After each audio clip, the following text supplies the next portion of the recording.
The call came in at 12:47 a.m. on a Tuesday in October. A woman reported hearing something outside her apartment. She lived on the third floor of a building near a commercial district. The building was constructed in 1978. It had 42 units. Most tenants had lived there for years. The dispatcher asked what she heard. She said it sounded like someone trying the door handle. Then she said it stopped. The dispatcher asked if she saw anyone. She said no. She said she was looking through the peephole, but the hallway was empty. The dispatcher kept her on the line. 2 officers were sent to the address. They arrived 11 minutes later. When they knocked, she didn't answer right away. They knocked again. She opened the door part way. The chain was still on. She told them she felt foolish for calling. She said she must have imagined it. The officers asked if they could look around. She said yes. They checked the hallway and the stairwell. They checked the fire escape access on her floor. They found nothing unusual. No signs of forced entry anywhere. No one in the stairwells. The building was quiet. They returned to her door. They told her to call again if anything else happened. They gave her their card.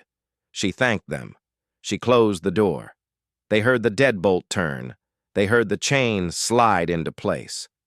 The call log shows the incident closed at 1:14 a.m. The officers returned to their patrol route. They responded to 2 more calls that night: a noise complaint, a false alarm at a convenience store. The shift ended at 6 in the morning. Both officers filed their reports. The incident was marked as unfounded. 3 days later, a neighbor in the same building called the property manager. Her name was Linda Vasquez. She lived in 3B, directly across from 3C. She said there was a smell coming from the hallway near the 3rd floor. The manager said he would check it out. He came that afternoon. He checked the trash chute first. It was clear. He checked the utility closet at the end of the hall. Nothing. He knocked on a few doors. No one else mentioned a smell.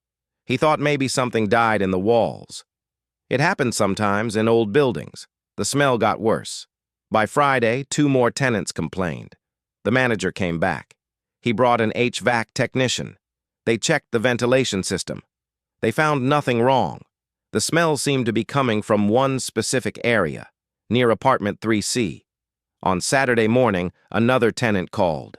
She said the smell was unbearable. The manager returned with a maintenance worker. They decided to check each apartment on the 3rd floor. They started at 3A. The tenant was home. No smell inside. They moved to 3B. Linda Vasquez let them in. Her apartment was fine. They moved to 3C. No one answered. The manager knocked 3 times. He called out. Nothing. He checked his records. The tenant's name was Sarah Carmichael, 31 years old. She had lived there for 2 years. Rent was paid through the end of the month. She had never missed a payment. The manager had a master key. He unlocked the door. The smell hit them immediately. The maintenance worker stepped back. The manager pushed the door open. Sarah was on the floor near the kitchen. She had been dead for several days. The manager called 911. The call came in at 2:38 p.m. Police arrived within 8 minutes. The apartment was cordoned off. Detectives and forensic teams arrived within the hour. The initial observation was thorough. There were no signs of forced entry. The door had been locked from the inside. The chain was not engaged, but the deadbolt was turned. The windows were closed and latched, all 3 of them. Her phone was on the kitchen counter, plugged in. The screen was dark. Her keys were on a hook by the door. Her wallet was in her purse on the couch. Cash and cards were inside. Nothing appeared to be missing. The apartment was neat, no signs of a struggle. A coffee mug sat on the counter. It was empty. Dried residue at the bottom. A laptop was closed on the dining table. A blanket was draped over the back of the couch. The medical examiner arrived at 4:15 p.m. The body was examined on site before being moved. Preliminary findings indicated blunt force trauma to the head. A single impact. The injury was severe. The time of death was estimated to be early Wednesday morning. Between 2 a.m. and 5 a.m., approximately 4 to 7 hours after the officers had left on Tuesday night, detectives began their investigation immediately.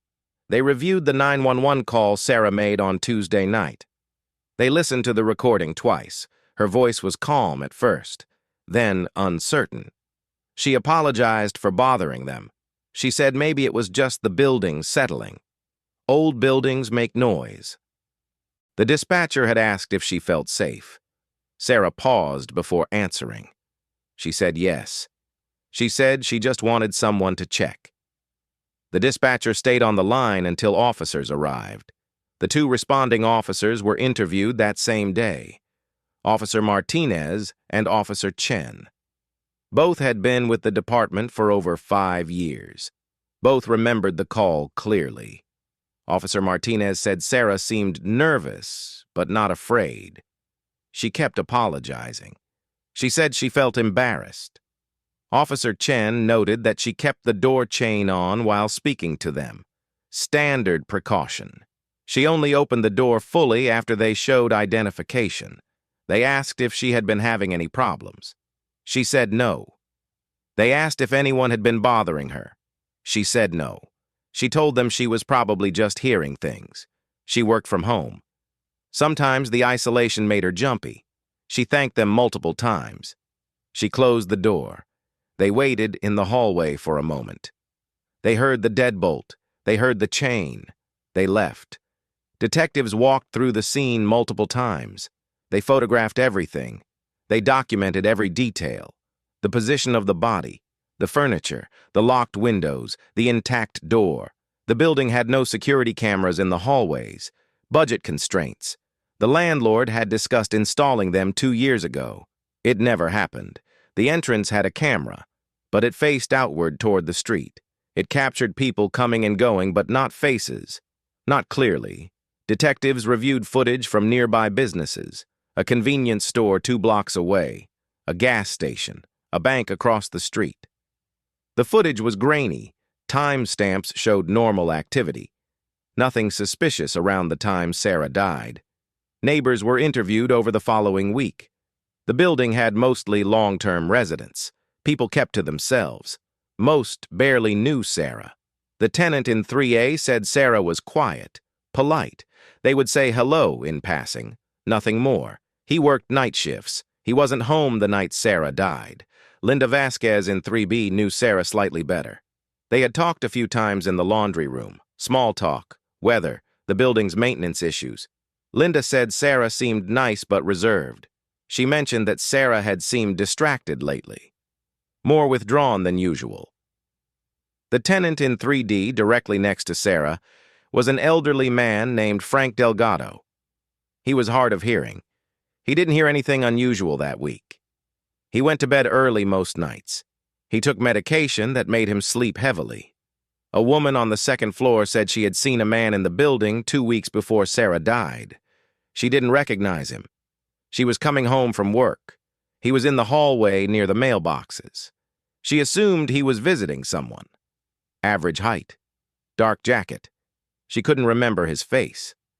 Another tenant, a college student in 2E, said Sarah had mentioned feeling uncomfortable recently. This was about a week before she died. They ran into each other at the building entrance. Sarah said something about feeling watched. The student asked if she wanted to talk about it. Sarah shook her head. She changed the subject. A man on the first floor said his dog had been acting strange around that time, barking at odd hours, growling at the door. He thought maybe there was an animal in the walls. Rats or squirrels. It happened sometimes. Detectives checked Sarah's phone records. The last outgoing call was to 911 on Tuesday night at 12:47 a.m. Before that, she had received 2 calls on Monday, both from her mother. They spoke for 18 minutes the first time, 4 minutes the second time. She texted a coworker on Tuesday afternoon. The message was about a project deadline. Routine. Professional. The coworker said Sarah had seemed fine. They had been working together for 6 months. No issues. Sarah's laptop was seized as evidence. Forensic analysts examined it thoroughly. Her browsing history showed nothing unusual. Work emails, client correspondence, a few news sites, online shopping. She had looked at running shoes. She had searched for recipes. 3 weeks before her death, she had searched for locksmiths. She looked at prices for changing locks. She read reviews for local companies. She never made an appointment. She never followed through. Her social media accounts were minimal. She had profiles, but rarely used them. The last post on her main account was from August, a photo of a sunset taken from her apartment window. No caption, 3 likes, no comments. Her mother was contacted on Saturday evening. She drove up immediately. She arrived on Sunday morning. Detectives spoke with her at length. Her name was Patricia Carmichael. She was 62 years old. She lived 2 hours away. Patricia said she had spoken to Sarah on Monday.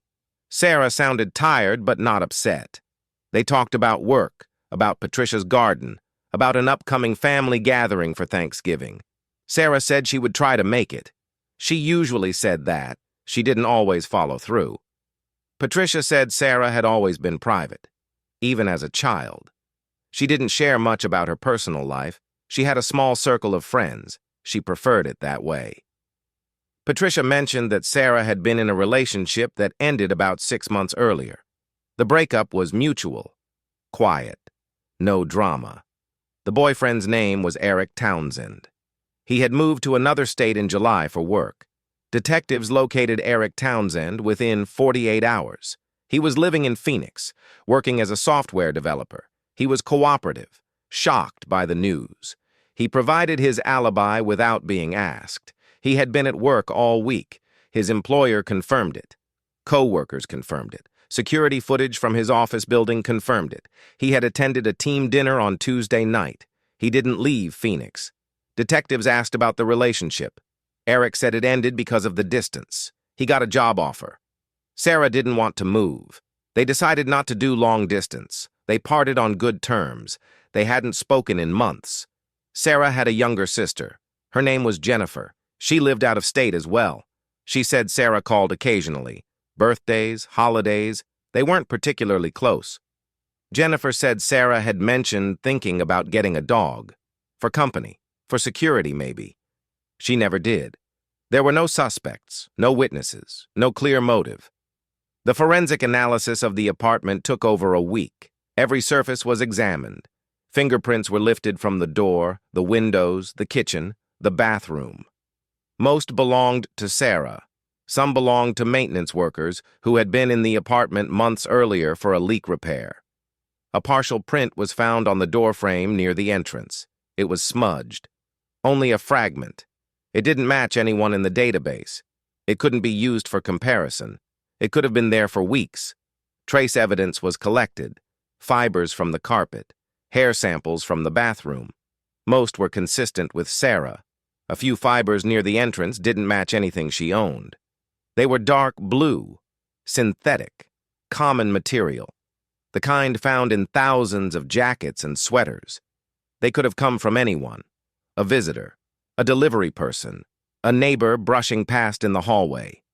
The building manager was interviewed extensively. His name was Thomas Brennan. He had worked at the building for 12 years. He had access to every apartment. He was asked about his whereabouts on Tuesday night and Wednesday morning. He was home with his wife. She confirmed it. They lived 15 minutes away. He had no reason to be at the building. No emergency calls, no maintenance requests. His background check came back clean. No criminal record, no complaints from tenants. The maintenance worker was interviewed as well.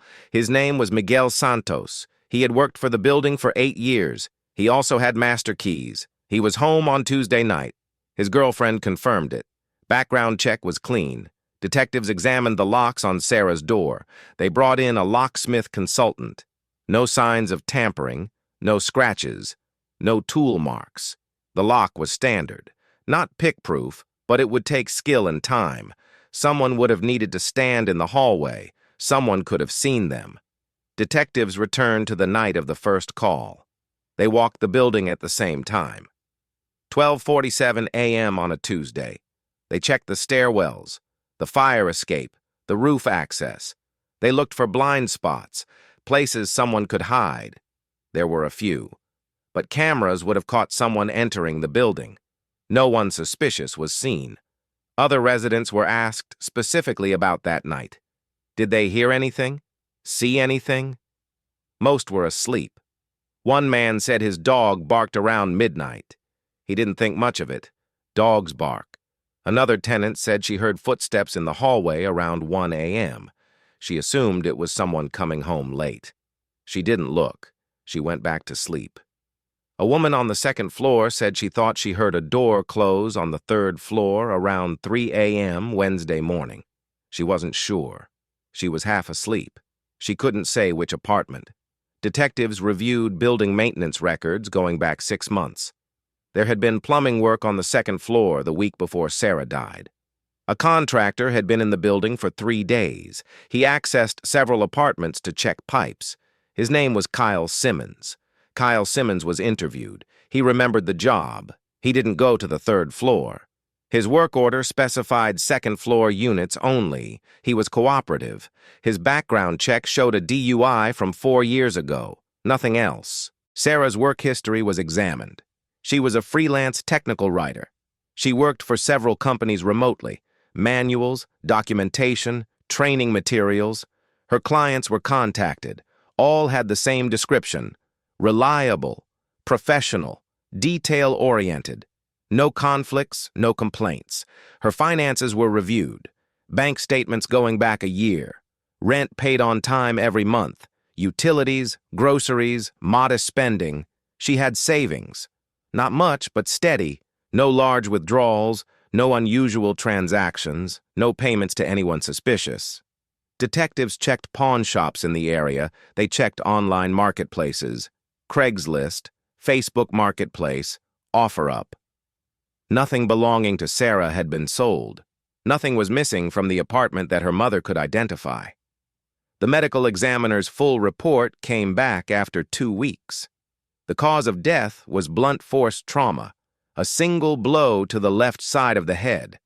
The weapon was never found. The angle suggested she had been standing when struck, possibly facing whoever hit her. There were no defensive wounds on her hands or arms. No scratches, no bruising except for the head injury. Toxicology came back negative. No drugs, no alcohol, no sedatives, no poisons. She had eaten dinner several hours before death. Pasta. The remnants were still in her stomach. There was no evidence of sexual assault. No signs of restraint. No ligature marks. No indication she had been tied up or held down. The investigation expanded. Detectives looked at unsolved cases in the area. Similar methods. Similar victims. There were 2 assaults in the neighborhood over the past year. Both were robberies. Both victims survived. The circumstances were different. Nothing connected them to Sarah. A task force reviewed cold cases going back 5 years. They looked for patterns: single women living alone, locked apartments, blunt force trauma. There were 3 unsolved cases in the region, different cities, different circumstances, no clear connection. Detectives considered every theory. Accidental death was ruled out immediately. The injury was too severe. The locked door complicated everything.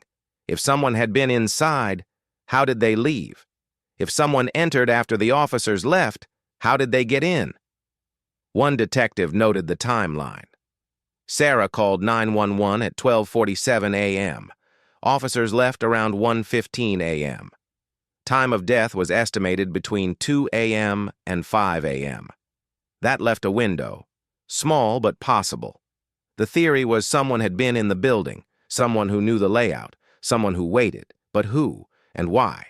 Detectives re-interviewed everyone, twice, 3 times in some cases. They pushed for details, anything overlooked, anything forgotten. Nothing new emerged. The case remained open for 8 months. Detectives followed every lead, no matter how small. They checked tips from the public. A news report aired briefly in November. A few calls came in. One caller claimed to have seen a suspicious person near the building in October. The description was vague: medium build, dark clothing. It could have been anyone. The lead went nowhere. Another caller suggested a connection to a case in a neighboring state. Detectives checked.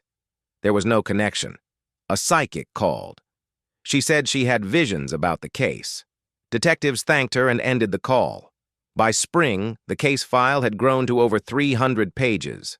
Witness statements, forensic reports, photographs, phone records, every detail documented, every lead exhausted.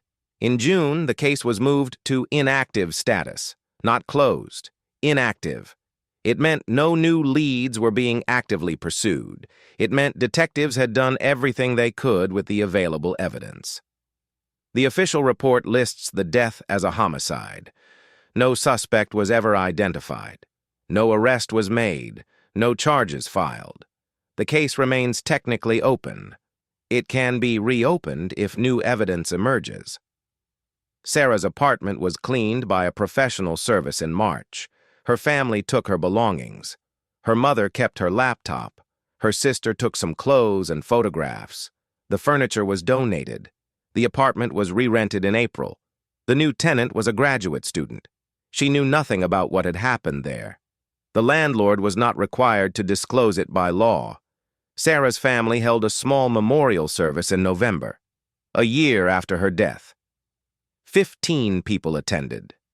Her mother, her sister, a few cousins, some former co-workers. The service was quiet, brief. Her mother couldn't speak. Her sister read a short statement. Patricia Carmichael kept Sarah's phone for over a year. She couldn't bring herself to cancel the number.